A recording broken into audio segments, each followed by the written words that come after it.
તો જય માતાજી મિત્રો, સ્વાગત છે તમારું આજના બ્લોગમાં. આજના કામ માટે તૈયાર થઈ ગયો છું, પણ હજી સર્વિસ સેન્ટરેથી આજના વર્ક ઓર્ડર આવ્યા નથી.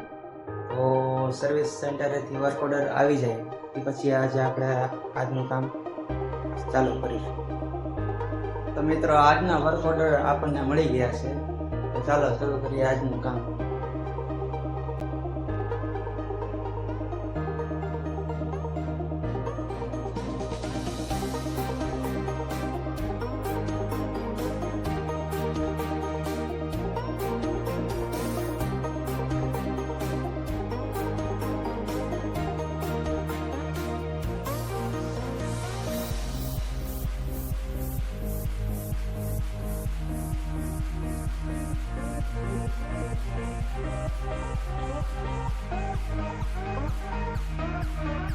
તો અત્યારે હું તળાજા હાઈવે ઉપર આવ્યો છું.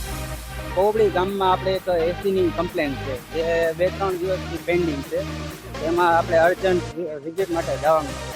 કસ્ટમર સાથે વાત થઈ ગઈ છે. કસ્ટમરનું કહેવું કમ્પ્લેન એમ છે કે ભાઈ એસી મેઇન સ્વિચમાંથી ઓન કરે એ પછી પણ એસી ચાલુ નથી થતું અને રિમોટમાં પણ કોઈ ઓપરેટિંગ નથી થતું.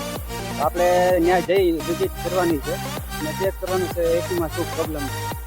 તો ચાલો જઈએ અને ચેક કરીએ એસીમાં પ્રોબ્લેમ.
તો કોકડી ગામમાં આપણે વિઝિટ માટે જઈ આવ્યા છે.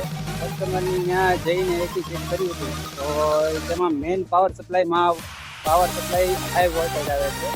તો એના કારણે એસીની જે પીસીબી સર્કિટ આવે તે ફેલ થઈ ગઈ છે. તો એ પીસીબી છે આપણે એ ચેન્જ કરવી પડશે.